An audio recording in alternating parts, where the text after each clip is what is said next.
নারায়ণগঞ্জের বন্দর এলাকার একটি বাসায় গ্যাস লাইনের বিস্ফোরণে ৩ জন দগ্ধ হয়েছে।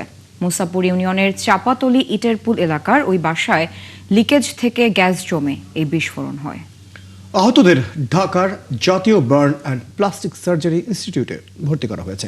নারায়ণগঞ্জ বন্দর ফায়ার স্টেশনের কর্মকর্তা সঞ্জয় খান জানান, ওই বাসায় ভাড়াটিয়া মাইদুলের রান্নাঘরে গ্যাস লাইনের লিকেজ থেকে এই দুর্ঘটনা ঘটে। ভোরে মাইদুল লাইটার জ্বালালে বিকট শব্দে বিস্ফোরণ হয় এবং পুরো ঘরে আগুন ছড়িয়ে পড়ে। ওই সময় মাইদুল, তার স্ত্রী বিউটি এবং তার শিশু সন্তান মারুফ দগ্ধ হয়।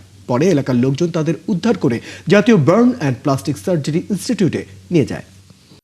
রুমটার মধ্যে আপনার এই গ্যাস জমা হওয়ার ফলে সে যখন এখানে সিগারেট ধূমপান করতে যায়, ধূমপানের ফলে যখন সে ম্যাচের কাঠি জ্বালায়, সেখান থেকে একটা আকস্মিক বিস্ফোরণ হতে পারে। প্রাথমিক ধারণা করতেছি যে রুমটার মধ্যে আপনার এই গ্যাস জমা হওয়ার ফলে সে যখন এখানে সিগারেট ধূমপান করতে যায়, ধূমপানের ফলে যখন সে ম্যাচের কাঠি জ্বালায়, সেখান থেকে একটা আকস্মিক বিস্ফোরণ হতে পারে।